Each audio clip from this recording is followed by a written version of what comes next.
ನಮಸ್ಕಾರ ರೈತ ಬಾಂಧವರೇ ಹಾಗೂ ವೀಕ್ಷಕರೇ.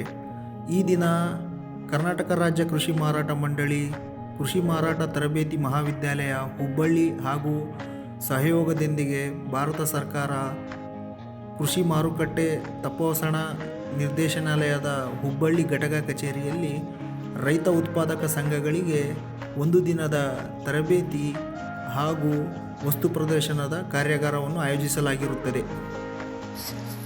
ನಾನು doctor Govinda Reddy, deputy agricultural marketing adviser, regional office DMI Chennai.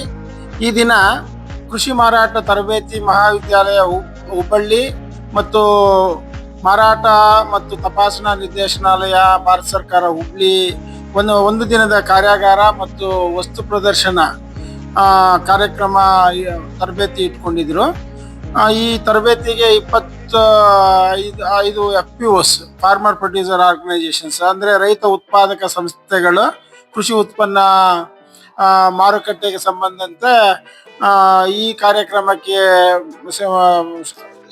ಇದು ರಾಜ್ಯ ಸರ್ಕಾರದ ಡಿಪಾರ್ಟ್ಮೆಂಟ್ ಆಫ್ ಅಗ್ರಿಕಲ್ಚರ್ ಮಾರ್ಕೆಟಿಂಗ್ ಇಂದ ಡಾಕ್ಟರ್ ಕೋಡಿಗೌಡ ಮತ್ತು ಕೆಲವು CBBOs ಮತ್ತು FPOs ಈ ಕಾರ್ಯಕ್ರಮದಲ್ಲಿ ಭಾಗವಹಿಸಿ ಇಸ್ಕಾನ್ ಸಂಸ್ಥೆಯಲ್ಲಿ ನಾವು ಗೋಕುಲ್ಧಾಮ್ ಜಾಂಬೋಟಿ ಅಂತ ಹೇಳಿ ಅಲ್ಲಿಂದ ಒಂದು 10 ಕಿಲೋಮೀಟರ್ ದೂರದಲ್ಲಿ ಒಂದು ಗೋಕುಲ್ಧಾಮ್ ಅಂತ ಹೇಳಿ ಒಂದು ಪ್ರಾಜೆಕ್ಟ್ ಮಾಡ್ತಾ ಇದ್ದೀವಿ. ಅದರ ಮುಖ್ಯ ಉದ್ದೇಶ ಸರಳ ಜೀವನ ಉಚ್ಚ ವಿಚಾರ. ಈಸಿ ಭಾಷೆಯಲ್ಲಿ ಹೇಳಬೇಕು ಅಂದ್ರೆ 1-2 ಡ್ರಾಪ್ ಆದ್ರೂ ನಿಮ್ಮ ರಕ್ತ ನಿಮ್ಮ ಬುದ್ಧಿಗೆ ಹೋಗ್ಲಿ ಅಂತ. ಅಂದ್ರೆ ನೀವು ಬದುಕ್ತಾ ಇದ್ದೀರೋ ಇಲ್ವೋ ಅನ್ನೋದನ್ನ ನೋಡ್ಲಿಕ್ಕೋಸ್ಕರ ಜಗನ್ ಮಾಡಿದೀವಿ. ಸೊ ಇಲ್ಲಿ ನಾವು ಈ ಎಲ್ಲಾ ಪ್ರಾಡಕ್ಟ್, ಸೊ ದೇಸಿ ಹಸುವಿನ ಮೇನ್ ಪ್ರಾಡಕ್ಟ್ಸ್ ಇಂದ ನಾವು ಮಾಡಿದ್ದೇವೆ. ಮತ್ತೆ ಇದು ನಮಗೆ ಬಂದಿರುವಂತ ತುಪ್ಪ, ಜೇನ್ ತುಪ್ಪ, ಸೊ ಅಲ್ಲಿ ಬಾಕ್ಸಸ್ ಮಾಡಿರೋದು. ಇದು ಕೆಫೇನ್ ಫ್ರೀ ಇದು ಕಾಫಿ ಪೌಡರ್. ಇದರಲ್ಲಿ ಡ್ರೈ ಫ್ರೂಟ್ಸ್ ಮತ್ತೆ ಹೆಲ್ತ್ಗೋಸ್ಕರ ಮಾಡಿರುವಂತ ಜೇನ್ ತುಪ್ಪ. ಇದರಲ್ಲಿ 5 ಪ್ರಾಡಕ್ಟ್ಸ್. ಇದನ್ನ ದೇಸಿ ಹಸುವಿಂದ ಮಾಡಿರುವಂತಹ ಪಂಚಗವ್ಯ ಘೃತ. ಇದೆಲ್ಲ ಆಯುರ್ವೇದದಿಂದ ಆಥರೈಸ್ಡ್ ಶ್ಲೋಕ ಇಂದ ಮಾಡಿರುವಂತಹ ಶಾಸ್ತ್ರೋಕ್ತವಾಗಿ ಮಾಡಿರುವಂತ ಬೇರೆ ಬೇರೆ ತರದ್ದು. ನಾವು 10 ಕ್ಲಾಸಿಕಲ್ ಘೃತ, ಇದನ್ನ ನಶ್ಯ ಘೃತ ಅಂತ ಹೇಳ್ತಾರೆ, ಮೂಗಲ್ ಹಾಕುವಂತ ಘೃತ. ಮೆಡಿಕಲ್ ಪರ್ಪಸ್ ಮನುಷ್ಯರಿಗೇನೆ. ಸೊ ಇದು ತುಪ್ಪ. ನಾವು ಆಕ್ಚುಲಿ ಇದನ್ನ ಯಾಕೆ ಪ್ಯಾಕ್ ಮಾಡ್ಕೊಂಡ್ ಬಂದಿದೀವಿ ಅಂದ್ರೆ, ನಿಮ್ದು ಗ್ಲಾಸ್ ಬಾಟ್ಲ್ ಆದ ಕಾರಣ ತುಪ್ಪವನ್ನ ಪ್ಲಾಸ್ಟಿಕ್ ಬಾಟ್ಲ್ ಅಲ್ಲಿ ಹಾಕಿ ಅದನ್ನ ಕೆಡಿಸದೇ ಇರಬಾರ್ದು ಅಂತ ಹೇಳಿ ಪ್ಯಾಕಿಂಗ್ ಬೇಕಾದ್ರೆ ಪ್ಲಾಸ್ಟಿಕ್ ಮಾಡ್ಬೋದು. ಇದನ್ನ ಮೇಲ್ಗಡೆ ಕವರ್ ಹಾಕಿದ್ವಿ, ಒಳಗಡೆ ಎಲ್ಲ ಗ್ಲಾಸ್ ಬಾಟಲ್ ಇಂದ ತುಪ್ಪ. ಸೊ ಇದೆಲ್ಲ ಪ್ರಾಡಕ್ಟ್ ನಿಮಗೆ ಹಸು ಮತ್ತೆ ಭೂಮಿಗೆ ಸಂಬಂಧಪಟ್ಟಿರುವಂತ ಪ್ರಾಡಕ್ಟ್ಸ್. ನಾವಿಲ್ಲಿ ಜಾಸ್ತಿ ತರಕ್ ಆಗಿಲ್ಲ, ಕಮ್ಮಿ ಸಮಯ ಆದ ಕಾರಣ. ನಮ್ದು ಕಾಳಿ ರೈತ ಉತ್ಪಾದಕ ಕಂಪನಿ ಇದು ಜೋಯಿಡಾದಲ್ಲಿದೆ. ನಿಮ್ಗೆಲ್ಲ ಗೊತ್ತಿರೋ ಹಂಗೆ ಜೋಯಿಡಾ ಸಾವಯವ ತಾಲೂಕಾಗಿ ನೋಟಾಗಿದೆ. ಅದು ಬಿಟ್ಟು ನಮ್ಮಲ್ಲಿ ಹೆಚ್ಚಾಗಿ ಬಿಡೋದಂದ್ರೆ ಗಡ್ಡೆಗೆಣಸುಗಳು. ಈಗಿನ ಕಾಲದಲ್ಲಿ ಎಲ್ಲ ಗಡ್ಡೆಗೆಣಸುಗಳ ನಮ್ಮ ನಶಿಸಿ ಹೋಗ್ತವೆ. ಆದ್ರೂ ನಮ್ಮಲ್ಲಿ ಇನ್ನೂ ಕಾಪಾಡ್ಕೊಂಡು ಬಂದಿದ್ದೀವಿ. ಗಡ್ಡೆಗೆಣಸುಗಳಿಗೆ ಹೆಚ್ಚಿನ ಪ್ರಾಧಾನ್ಯತೆ ಕೊಡ್ತಾ ಇದೀವಿ. ಅದೇ ರೀತಿ ನಮ್ಮಲ್ಲಿ ಜೇನುತುಪ್ಪ ಮತ್ತೆ ಲೋಕಲ್ ಆಗಿ ಬೆಳೆಯುವಂತ ಅಕ್ಕಿಗಳು, ಇವನ್ನ ಮಾರಾಟ ಮಾಡ್ತೀವಿ ನಾವು. ಹಾಗೆ ನಮ್ಮಲ್ಲಿ 1,000 ಜನ ಮೆಂಬರ್ಸ್ ಇದ್ದಾರೆ, ಶೇರ್ ಹೋಲ್ಡರ್ಸ್ ಮೆಂಬರ್ಸ್ ಇದ್ದಾರೆ. ಅವ್ರಿಗೆಲ್ಲರೂ ಈಗ ಸಾವಯವ ತಾಲೂಕು ಆಗಿರೋದ್ರಿಂದ ಎಲ್ಲರೂ ನಮ್ಮಲ್ಲಿ ಬೆಳೆಯೋದು ಸಾವಯವವಾಗಿ ಬೆಳೀತಿದ್ದಾರೆ. ಹಾಗಾಗಿ ಹೆಚ್ಚಿನ ಜನ ನಮಗೆ ಪ್ರೋತ್ಸಾಹಿಸ್ಬೇಕಂತ ಕೇಳ್ಬೋದು. ನಿಮ್ಮ ಒಂದು ಇದ್ರ ಬಗ್ಗೆ ಎಕ್ಸ್ಪ್ಲೇನ್ ಮಾಡಿ.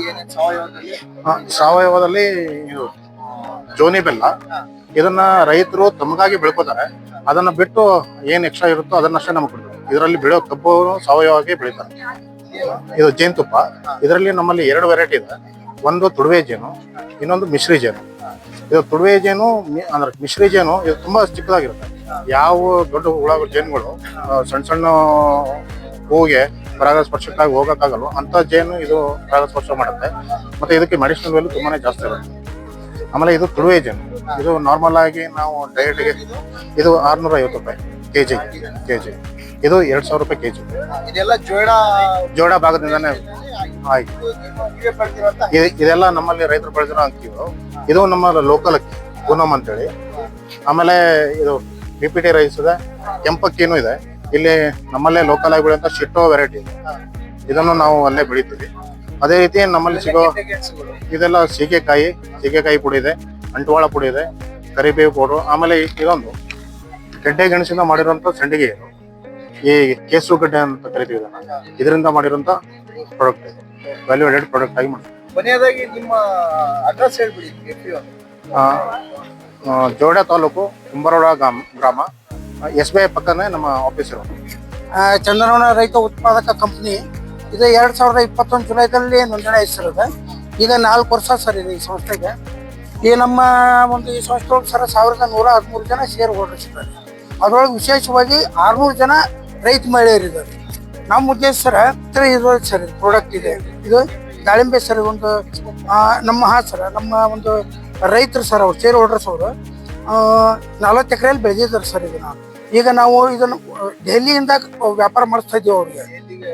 ದೆಹಲಿ ಪಶ್ಚಿಮ ಬಂಗಾಳದಿಂದ ಬರ್ತಾರೆ ಸರ್ ಖರೀದಿಗೆ. Cash and carry sir. ಈಗ ಕಟಾವ್ ಮಾಡ್ತಾರೆ. ಹೌದು ಸರ್, ರೈತರ ಇದು ದಲಾಲಿಗಳಿಲ್ಲ ಸರ್. ಎಫ್ ಪಿಒನ ಸರ್ ನೇರವಾಗಿ ನಮ್ಮ FPO ಹತ್ರ ಮಾರಾಟ ಮಾಡ್ತೀವಿ ನಾವು. ರೈತರಿಂದ ಯಾವುದೇ ಕಮಿಷನ್ ಆಗಲಿ ಮತ್ತೊಂದಾಗಲಿ ತೊಗೊಂಡಿಲ್ಲ ಸರ್. ಅವ್ರಿಗೆ ಮಾರುಕಟ್ಟೆ ವ್ಯವಸ್ಥೆ ಮಾಡಿಕೊಡ್ತೀವಿ. ಸರ ಈ ಸರ ಹುಣಸೆ ಹಣ್ಣು ಸರ್ ಇದೆ. ಒಂದು ಪ್ರೋ ನೇಚರ್ ಬೆಂಗಳೂರು ಸಂಸ್ಥೆಗೆ ಒಂದು ಟೈಪ್ ಮಾಡ್ಕೊಂಡಿದ್ದೀವಿ ಸರ್. ಅವರಿಗೆ ಈ ಸರಿ ಒಂದು 300 ಟನ್ ಹುಣಸೆ ಹಣ್ಣು ಕೊಡ್ತೀವಿ ಅಂತೇಳಿ. ಇದು ಸರ ಸಾವಯವ ಸರ. ಇದು ಯಾರು ಸಾವಯವ ಮಾಡಂಗಿಲ್ಲ ಸರ್, ಸಾವಯವನೇ ಇರೋದು. ಇದು ಯಾರು ಹುಣಸೆ ಗಿಡಕ್ಕೆ ಎಣ್ಣೆ ಹೊಡೆಯಂಗಿಲ್ಲ ಸರ್. ಅದಕ್ಕೆ ಅವ್ರು ಸಾವಯವ ಪದಾರ್ಥ ಬೇಕಂದಾಗ ನಾವು ಇದನ್ನ ಆಯ್ಕೆ ಮಾಡ್ತಾ ಇದ್ದೀನಿ. ನಮ್ದು ತೋಟ ಕೃಷಿ ಪ್ರೊಡ್ಯೂಸರ್ ಕಂಪನಿ ಒಟ್ಟು 1020 ಜನ ಕೃಷಿ ಸದಸ್ಯರನ್ನು ಒಳಗೊಂಡಂತೆ ಇದನ್ನ 2021ರಲ್ಲಿ ನಾವು ಫಾರ್ಮ್ ಮಾಡಿದ್ವಿ. ನಮ್ದು ಮುಖ್ಯ ಉದ್ದೇಶ ಬೆಳೆಗಳ ಸಂಸ್ಕರಣೆ. ನಾವು ಮೇಜರ್ ನಮ್ದು ಸರ್ವಿಸ್ ಓರಿಯೆಂಟೆಡ್ ನಮ್ದು ನಡೆಸ್ತಾ ಇದೀವಿ. ರೈತರ ಬೆಳೆಗಳನ್ನ ಸಂಸ್ಕರಿಸಿ ಅವರಿಗೆ ಮೌಲ್ಯವರ್ಧನೆ ಮಾಡಿ ಅವರಿಗೆ ವಾಪಸ್ ಕೊಡುವಂತದ್ದು ನಮ್ದು ಮುಖ್ಯ ಉದ್ದೇಶ. ಅದ್ರ ಜೊತೆಗೆ ನಾವು ಹಲವಾರು ಪ್ರಾಡಕ್ಟ್ ಗಳನ್ನು ಸಹಿತ ಮಾಡ್ತಾ ಇದೀವಿ. ನಮ್ಮ ಶಿರಸಿ ಭಾಗದ ಮುಖ್ಯ ಬೆಳೆಗಳಾದ ಅಡಿಕೆ, ಕಾಳು ಮೆಣಸು ನಮ್ಮ ಮುಖ್ಯ ಉದ್ದೇಶ. ಅಡಿಕೆಯಲ್ಲಿ 2 ತರ ವೆರೈಟಿಗಳನ್ನು ನಾವು ಈಗ ಒಂದು ಕೆಂಪು ಅಡಿಕೆ ಅಂತ ಹೇಳ್ತಾರೆ ಇದನ್ನ. ಇದು ಹಸಿ ಅಡಿಕೆಯಿಂದ ಮಾಡಿದ್ದು ಕೆಂಪು ಅಡಿಕೆ ಆಗುತ್ತೆ. ಅದೇ ಬೆಳೆದ ನಂತರ ಮಾಡಿದ್ದನ್ನ ಚಾಲಿ ಅಂತ ತಯಾರಿಸ್ತಾರೆ. ಇದು 2ನ್ನ ನಾವು ಮೇನ್ ಆಗಿ ನಮ್ಮ ಮಾರುಕಟ್ಟೆ. ಅದು ಬಿಟ್ರೆ ಮೆಣಸು, ಕಾಳು ಮೆಣಸು ಹಸಿ ಇದ್ದಾಗ ಅದನ್ನ ಕಪ್ಪು ಮೆಣಸು ಅಂದ್ರೆ ಬ್ಲಾಕ್ ಪೆಪ್ಪರ್ ಅಂತ ಹೇಳ್ತೀವಿ, ಅದನ್ನ ಮಾಡ್ಬೋದು. ಅದ್ರ ನಂತರ ಅದ ಹಣ್ಣಾದ ಕಾಳುಗಳಿಂದ ವೈಟ್ ಪೆಪ್ಪರ್ ಮಾಡ್ಬೋದು. ಇದೆರಡಕ್ಕೂ ಬಹಳ ಉತ್ತಮ ದರ ಇದೆ. ಓಕೆ, ಹಣ್ಣಾದ ಕಾಳುಮೆಣಸನ್ನ ಬಲಿತಂತ ಕಾಳುಮೆಣಸನ್ನ ಸುಮಾರು 1 ವಾರದಿಂದ 10 ದಿನಗಳ ಕಾಲ ನೀರಲ್ಲಿ ನೆನೆಸಿಡ್ತಾರೆ ಅಥವಾ ಹರಿಯೋ ನೀರಿನಲ್ಲಿ ಇಡ್ತಾರೆ. ಅದನ್ನ ನಂತರ ಅದನ್ನ ಮಷೀನ್ಗೆ ಹಾಕಿ ಅದರ ಮೇಲ್ಗಡೆ ಸಿಪ್ಪೆಯನ್ನು ತೆಗೆದು 2 ರಿಂದ 3 ಬಿಸಿಲು ಒಣಗಿಸಿ ಇದು ಮಸಾಲೆಗಳಲ್ಲಿ ಅತಿ ಖಡಕ್ಕಾದ ಮಸಾಲೆ ಬರುತ್ತೆ. ಕಪ್ಪು ಮೆಣಸು ಖಾರ ಇದ್ರೆ ಇದ್ರ ಖಾರ ಮತ್ತೆ ಇದರ ಫ್ಲೇವರ್ ಇನ್ನೂ ಜಾಸ್ತಿ ಇರುತ್ತೆ.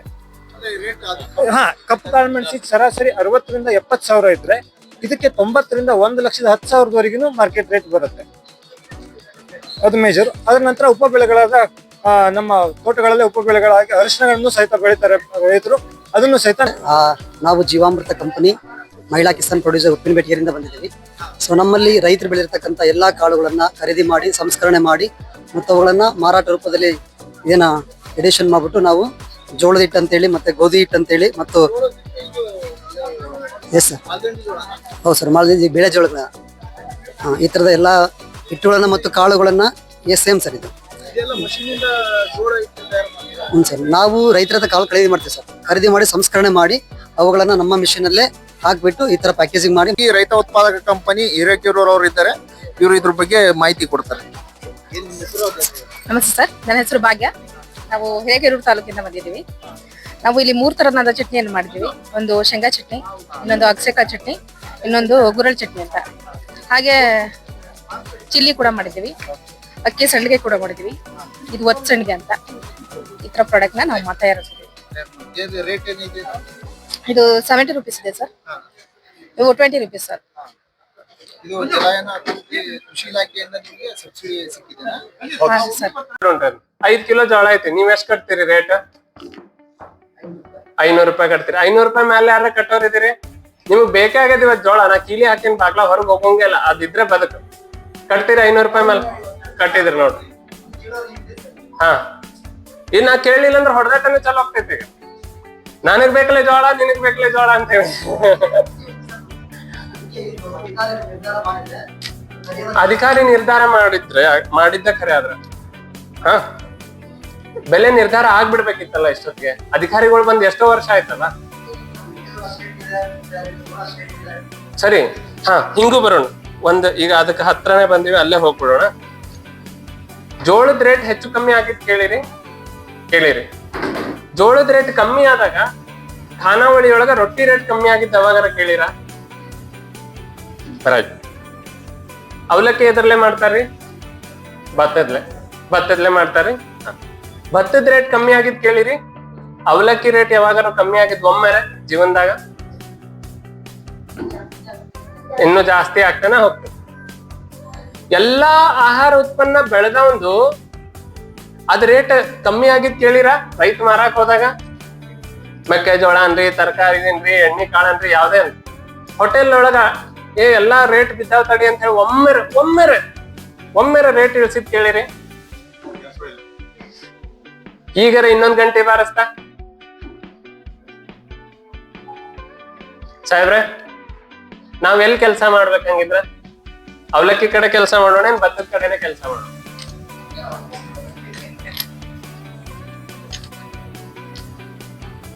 ಎಲ್ಲಿ ಬೆಲೆದು ನಮಗೆ ಗ್ಯಾರಂಟಿ ಸ್ವಲ್ಪರೇ ಚಾನ್ಸರೇ ಜಾಸ್ತಿ ಐತಿ, ಎಲ್ಲಿ ಸ್ಥಿರ ಐತೆ ಅದು, ಎಲ್ಲಿ ಗಟ್ಟಿ ಐತಿ.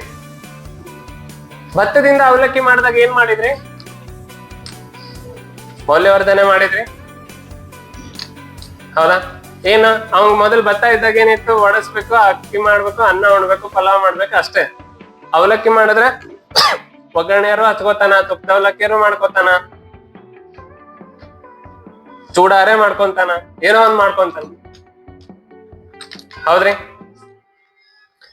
ಹಾಲ್ ಮಾರಾಕ್ ಹೋಗ್ತೇವೆ, ಹಾಲಿನ ರೇಟಿಗೂ ತುಪ್ಪದ ರೇಟಿಗೂ ಹೆಂಗದ?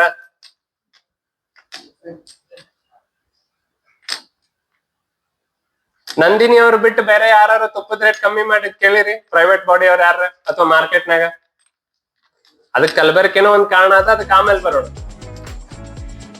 ಸೊ ಅಲ್ಲಿಗೆ ನಾವು ಮೌಲ್ಯವರ್ಧನೆ ಕಡೆ ಕೆಲಸ ಮಾಡ್ಬೇಕೋ ಬೇಡ? ಅದಂತೂ ಸ್ಥಿರ ಆಯ್ತಾ? ನಮ್ಗೆ ರೇಟ್ ಸಿಗ್ಬೇಕಂದ್ರೆ ಮೌಲ್ಯವರ್ಧನೆ ಮಾಡಿ ಮಾರಿದ್ರೇನೆ ರೇಟ್ ಅನ್ನೋದು ಸ್ಥಿರ ಆಯ್ತು. ಯಾಕೆ? ನಾವು ಬೆಳೆದ್ ಏನ್ ಕೊಡ್ತಾ ಇದೇವಲ್ರಿ ಅದೆಲ್ಲ ಕಚ್ಚಾ ಮಾಲೆ. ಕಚ್ಚಾ ಮಾಲ್ ಯಾವಾಗಿದ್ರು ಕಚ್ಚಾ ಮಾಲೆ. ಅಲ್ಲಿ ಹೊಯ್ದಾಟ ಇರುದೇ ರೇಟಿಂದ.